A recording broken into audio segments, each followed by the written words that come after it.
Hello everybody, welcome to my final project presentation at Copenhagen Institute of Interaction Design. The story started somewhat like this. In the summer, I threw myself a challenge to make 3 projects in 2 weeks. I couldn't make all of 3, but I managed to make 2 at least. And one was this. I called it forced fingers, where as you move your fingers, it records your finger movements, and when it comes to replay it back, it forces your fingers in the exact old way. It was kind of a fun experiment, and as I gave this to people who were around me at that point of time, they had mixed feelings about it, a kind of confusion. So this got me thinking about the relationship between man, machine, and the dilemma of control. A few days back, I was reading this book from Shay Turkle called Alone Together and Why Do We Depend So Much on Technology and Not on Each Other. In one of the essays, she mentioned that she had a friend who was subjugated to a wheelchair, and when the scientists at MIT asked him, "Do you want a housemaid or an robot assistant?" He said no. He would prefer more a human being rather than a robot. Now, he's not the only person saying that, and also there are other people who actually prefer machines in some ways over human beings. But for him, it was kind of different. He said he wanted, even if the person is the world's saddest person, he would prefer a person rather than a machine. It was interesting actually how we are getting more dependent subconsciously on automated processes that are happening all around us, making our jobs easier in some or other ways. But still, we crave for a sense of ownership during the process. And then, before we know, and I could think any more further, we had our final project knocking on our doors. So, as usual, I started spending some time reading materials where people were talking about these issues in the language of philosophy and technology. Yeah, and that's a bowl of chicken soup. As I was working my way through them, certain things started becoming clear as the core values of our latest development in technology. Like, for instance, the thought of embodiment of technology is intriguing, with the added benefit of one day we might use them to understand and improve certain acts. I mean, that's our end goal of whatever technology we develop and invent. We say this thing. And if you see, mostly in the world of wearables, things are happening in that direction. Not per se exactly, but actually that's what they are claiming to do at least. This is an example of it that came in a few days back about the wearable challenge thrown by Intel. So this is kind of a glove called Pro Glove, which is fitted with a lot of sensors into it, and it gives you a visual cue of your processes and help you manage your tasks faster. This was essentially designed for people who are working in factories and in assembly lines of cars and things like that, where they had to do a lot of things and remembering everything wasn't possible. So the sensors allowed them to log on the way and prompt them whenever what was necessary, which is kind of a very passive and genuine and very advanced way of thinking about it, these technologies and their relationship.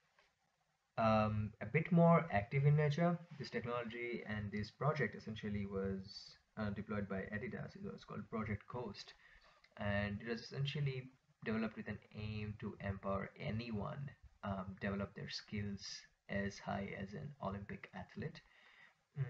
It wasn't, I mean, generally what happens is how athletes train themselves is looking at their high-speed videos of other players and themselves and improving upon certain things. And when wearables started coming in, people started logging in their data and look at the data and trying to understand it a bit more better. But it was still not enough. So these people thought of putting a nudging system into the whole scenario so that they will prompt you what to do in a better way when and guide you in some ways. And it was really useful for them because they were aiming it at those people who are visually impaired. But I feel this is kind of still a little bit of passive in nature, because when something vibrates and tells you that you should go in the other direction and not in this direction, the decision is still yours to make. You may or may not choose to do that. So it was kind of a blurry feeling for understand. This thing I also flew in a few days back. It was called, this technology was called Dexmo, and this was like an Oculus Rift accessory that was allowed to feel a virtual object into physical by, say, if you have your Oculus Rift and you are looking at a sponge ball inside the virtual world, you can actually touch and feel the squeeze inside it, because there are these contraptions which actually disallow your fingers to go further as you squeeze on, just like a sponge ball, and sort of give you that reaction, which is a very good example that what's happening in the gaming world and the virtual, and people trying to mend the virtual and the physical, which is interesting. Another useful example was about this interaction designer who actually was looking at how to cut out all the visual clutter from a screen during an operation, because the case he was studying was of a crane driver, where a lot of intelligent crane development machines have been developed in the past decade or so, and they all had intelligent sensors into them which were guiding the driver to operate the vehicle more efficiently. But with a lot of information coming on the screen for a longer period, it becomes a little bit of trouble for the operator.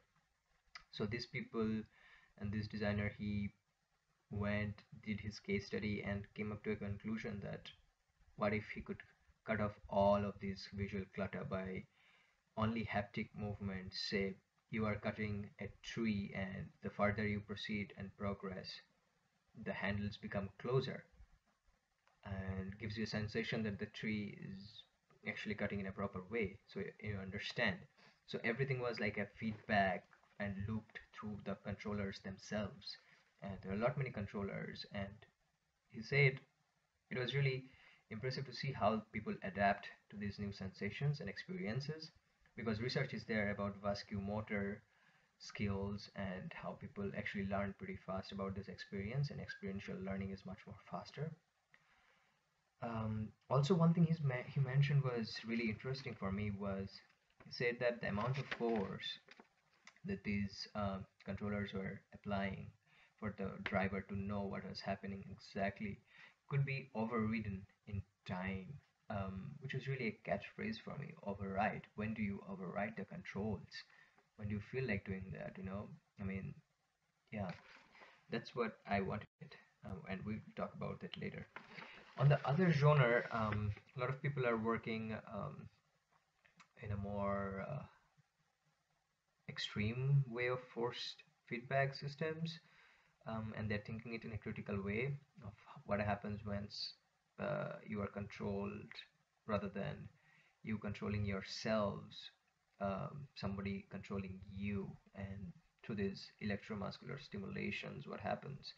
Though although these examples directly do not relate to that, but it's visually really, really clear what these artists are doing. Even though they're artistic in practice, they actually arouse a lot of insightful questions about these technologies around us, and the confusion of agency and control between a machine and a human being.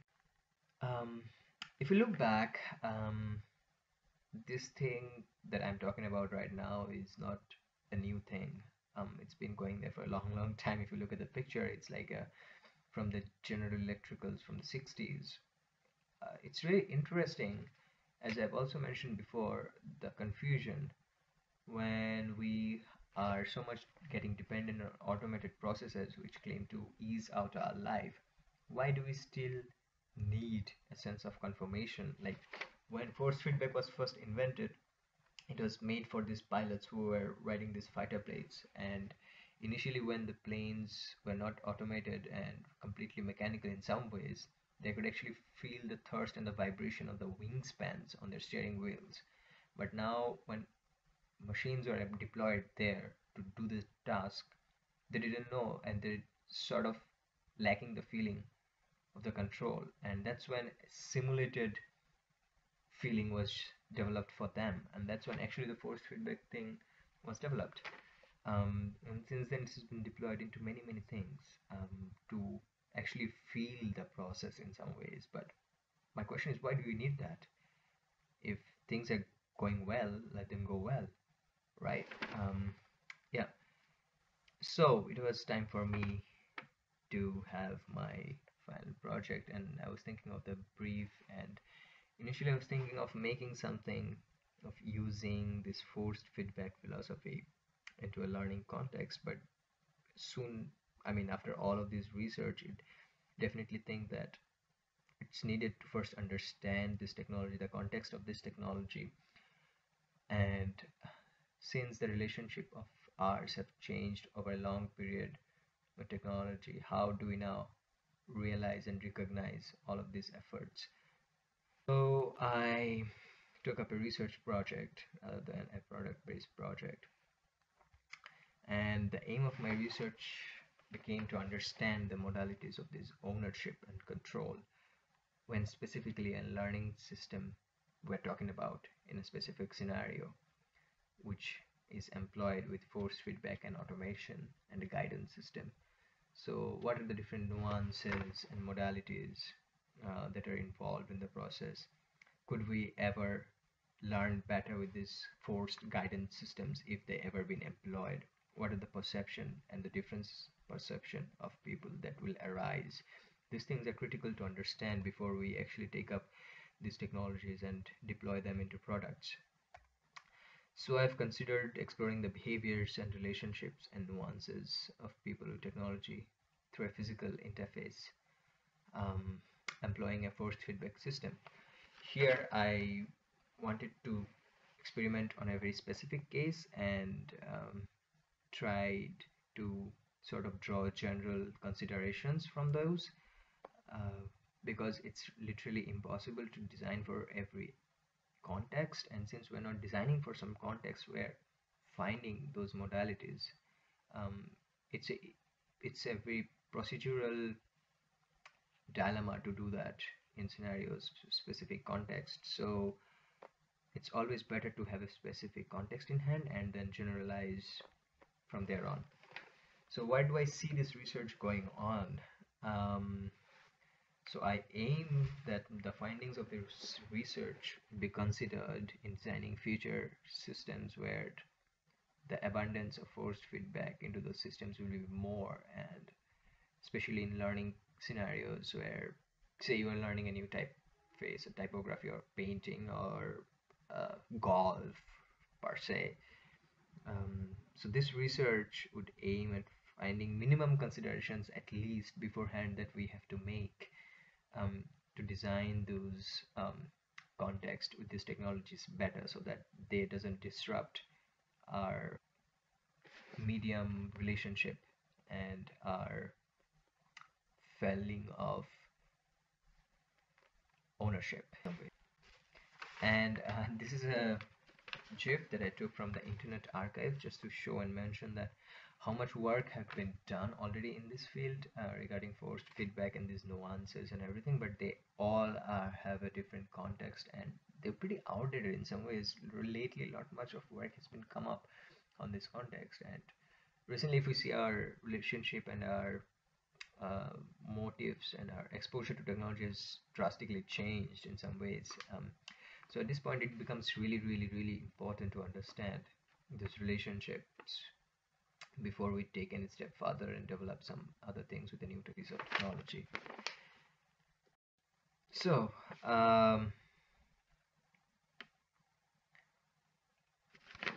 for doing any exploratory project, you need to make some sort of probes, and I decided to make mine. So I started of making those probes. Now, if you remember, I had a finger contraption made very early stage, And I wanted to start from there and take it a step further, say add one more degree of freedom to it and say attach something to one person's wrist and say he was playing a piano and putting his keystrokes, and I can record that and play it back by moving his hands and his fingers. Started hacking up an old printer, and this printer, it was just logging the data, and I made an elegant version of it. But soon I realized that it's one dimensional, and I need more degree of freedom to understand a more flexible context. So I made I started designing and thinking of what way I can do that. So I started employing inverse and make a tabletop arrangement. It looks really fancy here, but this is not the first and last prototype. Very something basic and scrappy like this, which had only two pieces of cardboard and two servo motors attached to it to understand and actually test the if the inverse kinematics will work the way I wanted it to. It was working pretty well, and I tested actually all my softwares for future on this. And then I thought of this. I made this prototype, which is kind of made out of acrylic and sandblasted, and put some wheels onto it. And I thought that this is going to be my final prototype, but not. But it's not surprising because things doesn't work out the way you want them to sometimes. And the motors broke. They were not. It was heavy enough. It couldn't work. And so I made a very lightweight version, something like this, which is made out of, again, sandblasted thin acrylics and lightweight carbon fiber structures and two high-strength servo motors, and them very much modular so that I can snap fit them and change their orientations and arrangements for different experiments, because I conducted multiple experiments, and so for that they all needed to have different softwares or different arrangements. So I really made them snap fit so that it's easier for me to actually control them or do some here and there very easily with time. And if you see this, these are like really good arrangements here. The arm attached to the shoulder by servo motor with the servo horn, and you just screw up the shoulder on top of it. And then the shoulder you attach to the S clamp that I also made, and this goes to the tabletop, and here you have your basic structure actually ready. And then this is another version, which is to understand the micro movements of your fingers and lug back, which is kind of an advanced iteration of the first finger project, you can say. Um, since those, I also wanted to actually get some data out of the process, to understand where people are actually reacting to certain amount of force. Although this is a very qualitative research, a quantitative viewpoint always help you to have a create a discussion around it, or to talk to people what actually happened. What I feel in general research, what happens in our process is we ask people, or we ask them to think aloud while they're doing some task, or we give them certain task to do, but what we have at the end of the day is what they say. We do not have a reason why they said that at some point. It's all they say. So I wanted to have some data which I can correlate and talk back to them and start a conversation with. So I made this very crude electromyogram um, extraction system, which is just measures your muscle reactions as you go along, so that I can understand actually at what point of time they're actually resisting something if the machine is telling them to do. So it's time for our and we have a first experiment. In the first experiment, the person would be actually putting their hand inside a machine and the machine would be logged in a previous person's motion, and this new person doesn't know the motion of the machine. What I did, I tested it with two subjects, and I just asked them to put their hands in the machine and gave them a pen. I didn't ask them to force or resist or do anything. I just wanted to see how they react to a predefined motion translated to them by a machine, with a little bit of force. How do they react? Do they reject it? Do they cooperate with it? So the whole point was to understand the sense of trust that might happen if it happens, the dilemma of whatever was happening around them, if they have any empathy towards a machine, if at any point they comply with the machine or anything. And the issues and the reactions and the causes of those issues, how they actually define them, was really interesting to see. So this is a video from our first exploration.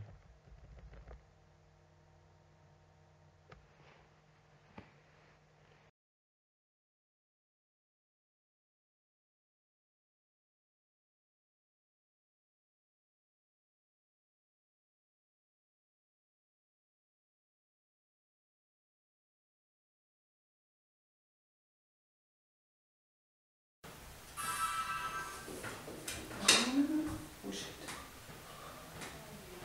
Don't worry about it. Put your hand in.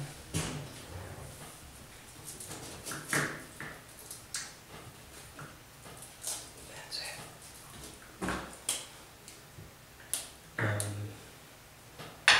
Closer, a bit more closer so that you're comfortable. And you just put your hand in there. Now it's going to draw in this zone a little bit, so I've changed the settings. You can hold the pen and relax.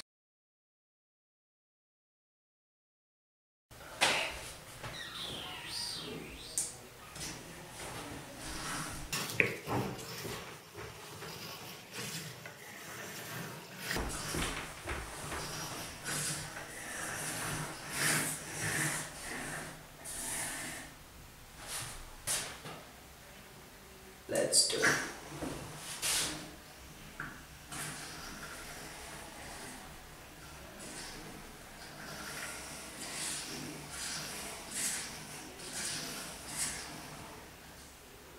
I know that I have to put my hand in it, and second, I'm not in touch with the ground because that's the most natural form of when you start writing. So to me, the distance between my pen and on this level felt very unnatural to me because whenever I'm writing, this wrist is supported somehow, right? I'm confused. You are confused, right? And why is that exactly?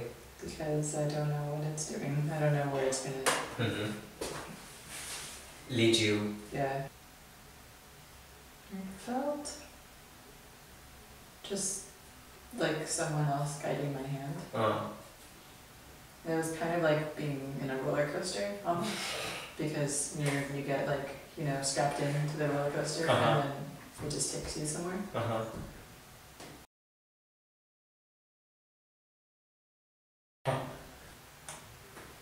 Okay, do it. Yeah. Should I do it again? Yeah.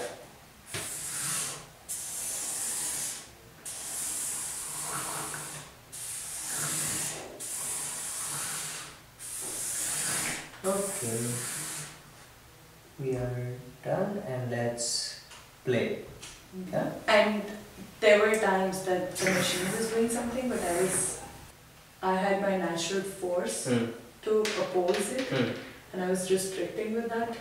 Like it was a battle between me and machine. So it was like, no, go this way, no, go this way.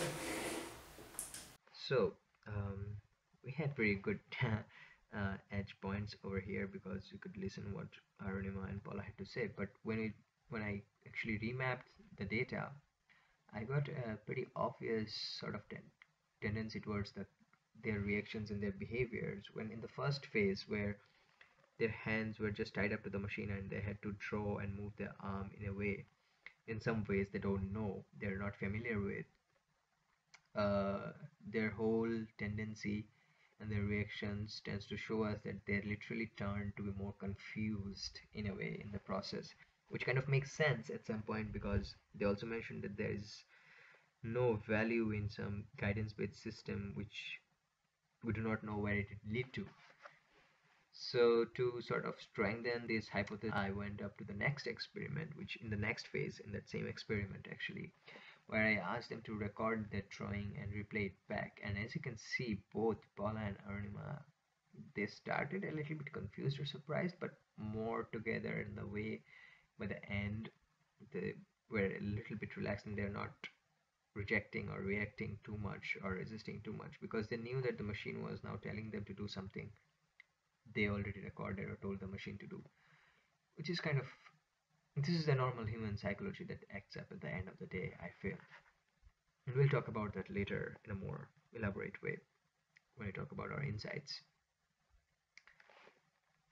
Our next experiment, where it was also carried out in 2 phases with 3 subjects, where in one phase the machine would look at an object and you'd look at the same object, and you both would be tied together, and you have to draw the same thing that you guys see, the machine and the person see, but the person may have a different perception of the shape, size, or his starting point of the drawing.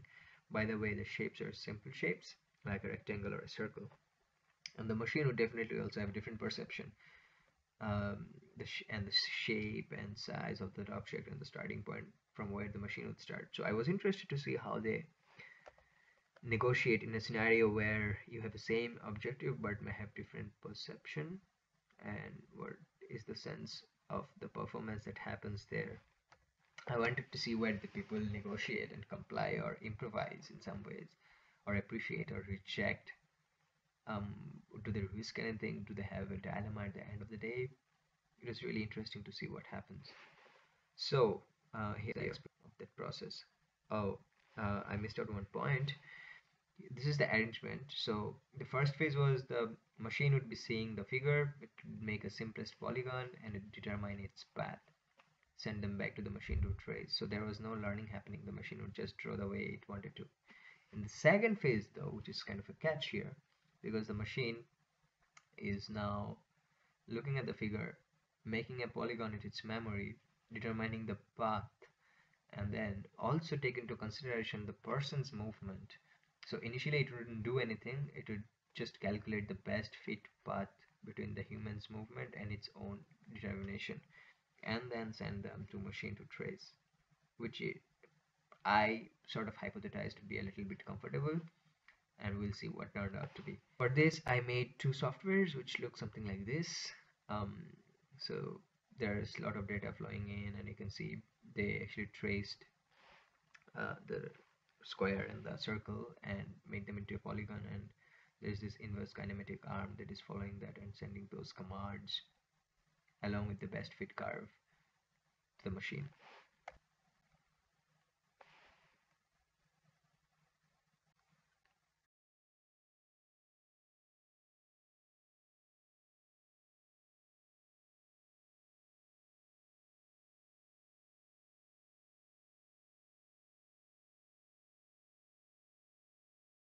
And that's the square, that's a rectangle.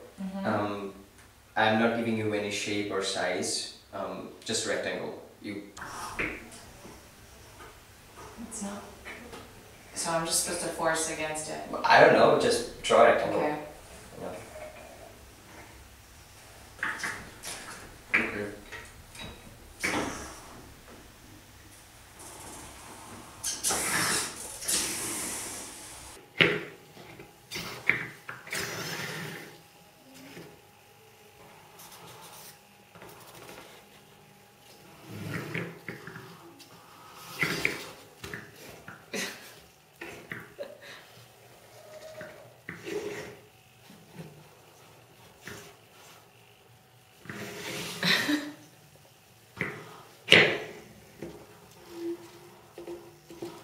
Okay. Okay.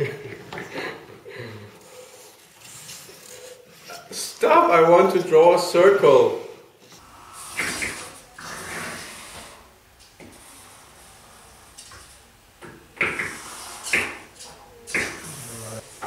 Oh yeah, that was almost there.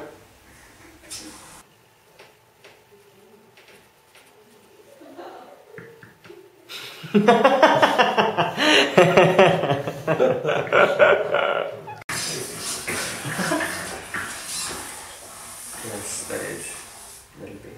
Okay. Yeah. it kept telling, I kept trying to go to the You can take your hands off. I was trying to go to the right, and it was kind of hard. As you can see, the line was very like jagged. So as I tried to go to the right smoothly, it was kind of resisting me. And I also didn't know if I wanted to push it too hard because I didn't want to break it. No, that's fine. Like, if you want to break it, I'd be more than happy. It was hard for me to figure out, or I tried to understand if it wanted me to, if it was only shape but also size. In the beginning, I knew my direction of drawing rectangle was not the way that this was controlling it. So it was, when I wanted to do this, it was going in the opposite direction. It's hard for a machine to know how everybody draws or where it's going to start. So without knowing how like you draw the first rectangle, then maybe it would be able to assist you on the second. But I don't think it would be able to know on the first one. You kind of expect what's gonna happen, but it's still really, really weird. And the second one, when I was doing the circle, initially there was no feedback from it, and I was trying to force a lot of it to do something. It was not getting me to do anything. And then once I think once it got, I think I really moved a little bit, or you did something, I could really draw a circle. It would, and this could be a tool for me to if I repeat something like 20 times, then all of a sudden I know how to do it. Then it's all about repetition and understanding movements and stuff like that. Uses it. It should be something which nudges me to do it and helps me when I'm doing it wrong, maybe. So if I'm doing something wrong, then something which holds me and guides me will definitely help. And the machine.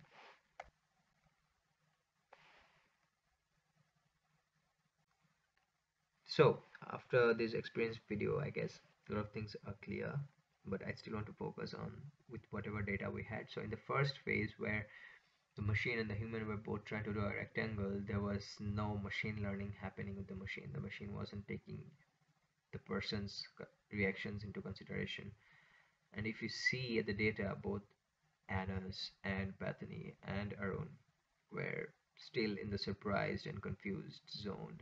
They didn't know what was happening. Bethany was resisting way too much. You could see that from the previous video. For Anas, he sort of complied at some point, but Arun also did the same thing at some point. They complied at some point when they understood that the machine was trying to actually help them, not resist.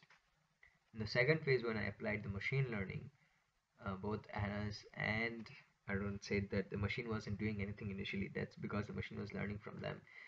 And the performance, the act became very much synchronized after that, and the pace was very much higher than the previous ones, and there was a lot less resistance, and their whole experience became from surprised or confused towards a little bit okay than the previous scenarios, which was interesting to see and evaluate. Then we had a third experiment. In this third experiment, I actually considered all of the previous experiments with one added phase, where with the simple drawing you also now have a complex drawing, because simple drawings have a starting point and an ending point and things like that. In complex drawings, and the level of expertise, things change, and I wanted to see what happens the same person when he is given the same kind of experiences at transitions, and I wanted to see how it affects with the level of expertise with a certain context. So for this, I made a software again which could take a live image and trace, and allow the robot to, or the contraption to, trace that in a way. And this was the expert phase, where I wanted to see the level of negotiation at what point, or improvisation, that happens between the man and the machine. So after looking back at the data, you could see at the first phase, when Yash was trying to draw a pattern of rectangles with the machine learning, he could actually feel that thing, and he was explaining it himself, that how the machine was learning from him and helping him in the next consecutive steps.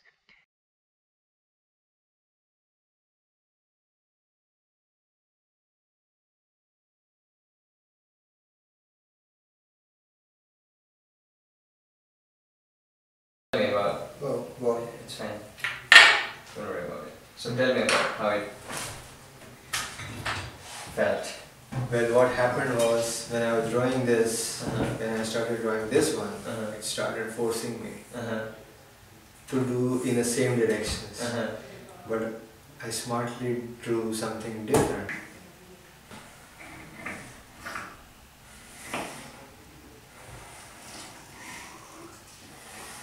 Holy shit. Uh-huh. Like here, Uh-huh. my starting points were different. Like here, I started with this line, Mhm. then draw this line, Mhm. and this one. And this machine started emulating the same thing. Uh-huh. So it started forcing me to start from here. Uh-huh. I feel kind of trapped, Mm. or like, you know, Yeah, definitely. get a feeling like Yeah, it's someone is holding. I would not judge it good or bad, but since we are so used to drawing in our own ways. in our own way, Uh-huh. so what is happening is this movement. Uh-huh. Every time you have your own judgment with the paper, Yeah. with the space, with the shape, with the size, Exactly. with the tool, and with the touch. So all those things are lost when I get a force feedback. Mm.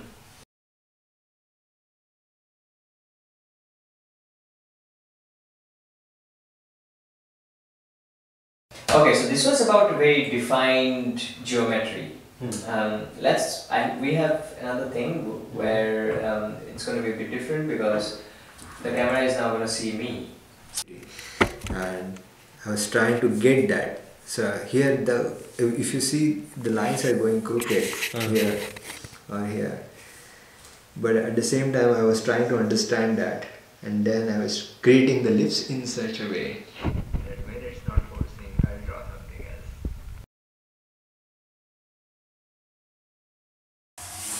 Okay.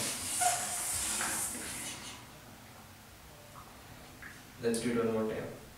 Go. And tell me to start.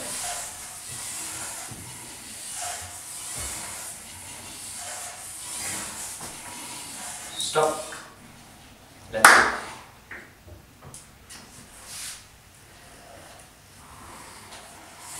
Oh fuck. Seriously?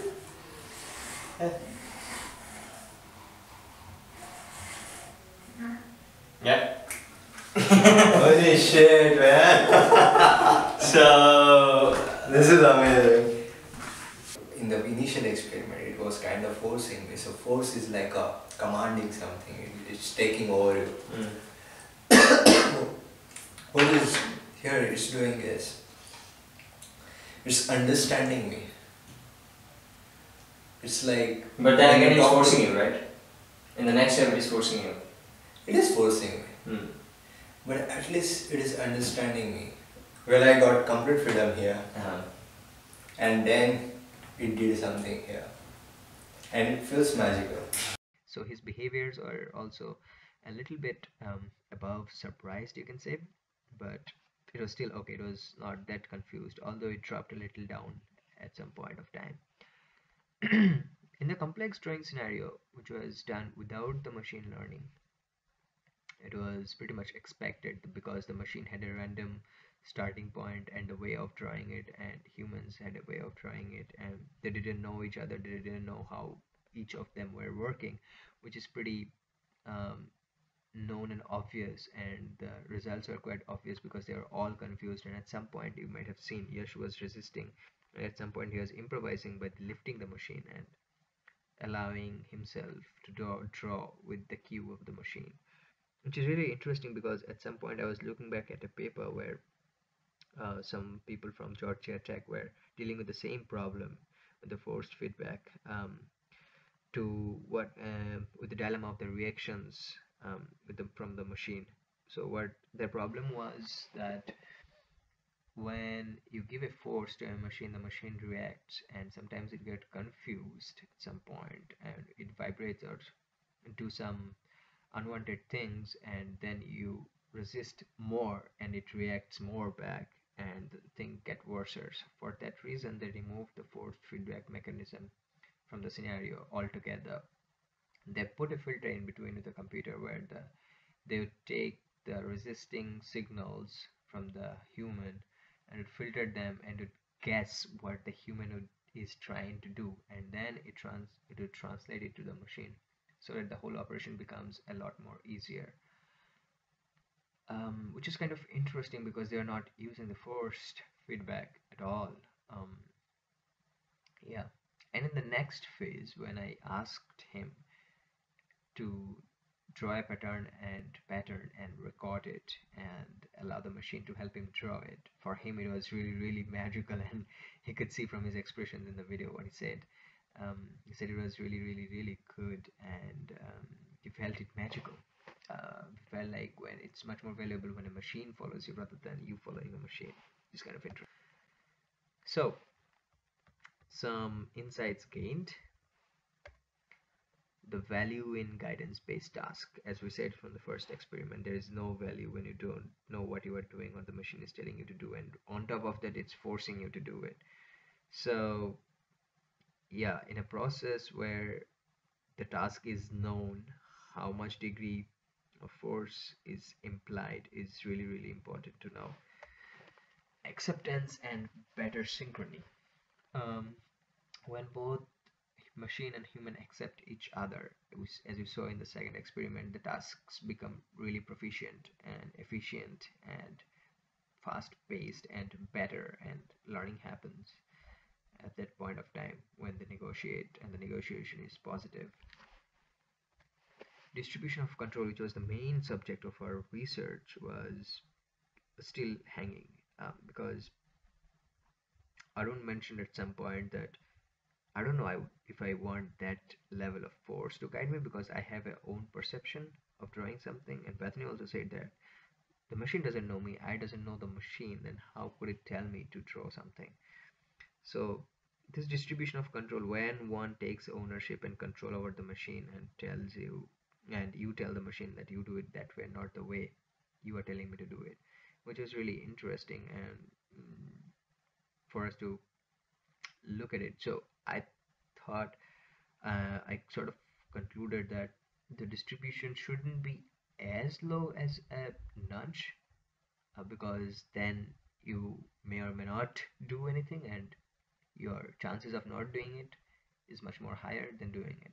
And it shouldn't be as forceful as a forced feedback in our experiments.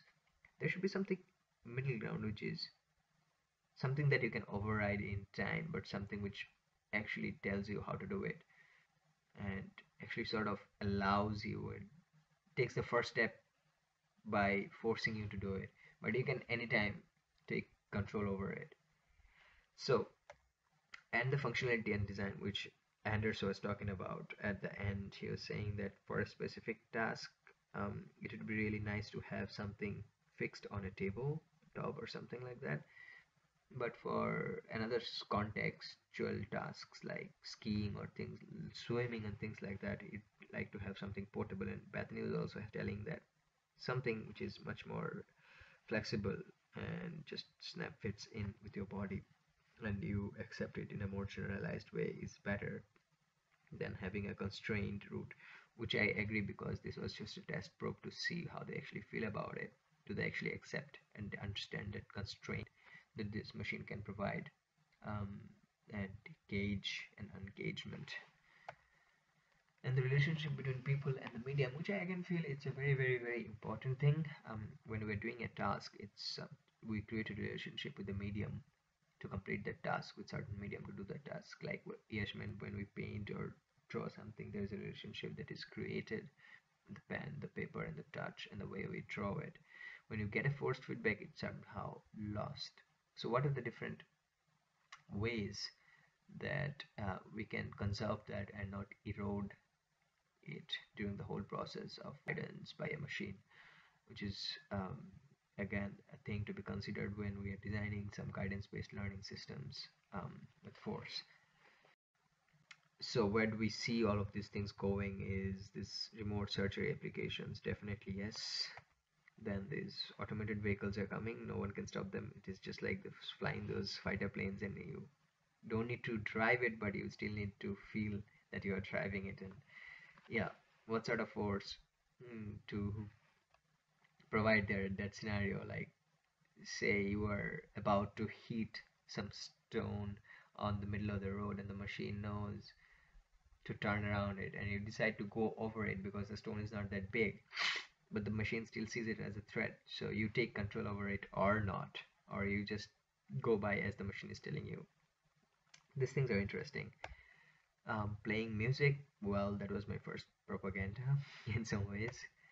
And this project is very interesting because they sort of thought about this, and they made this machine like a drilling machine, a computer with which would actually enable a human being to sculpt rather than a 3D printing machine in some ways, because in 3D printing the machine prints it for you. You do not have anything to do with it. So they made this machine where the computer would actually create a model, a mock-up of it, and then you would go out with this tool and start sculpting. And if you are getting at a point too much deep, the machine would stop or give you feedback to move your hand up. So it, in a way, the machine guiding you in some ways to do that, but still you are doing it in some ways. Then there was this project called Touch Type where they used this really DIY and crude prototype in a week, and I found it on a Make magazine, where this father of this kid developed this system to improve his kid's typing skills, and they put vibration motors in a glove on the tip of all his fingers to train him typing. As you go along, these things will vibrate in a pattern, and you just keep on pressing the keys along that follow that pattern. And it's the whole point was to improve the muscle memory and the proprioceptive reception of your sensors of I'm right now still working on all of this, and I still want to explore much further. So I'm working sort of like taking it a step further and thinking of micro movements inside our body, because the last experiment was a little bit about the shoulders and the whole bodily movement. But what about micro movement as well? Like while playing a flute, how do you control your fingers and things like that? I'd start testing these as soon as I can. But yeah, today we have research applies.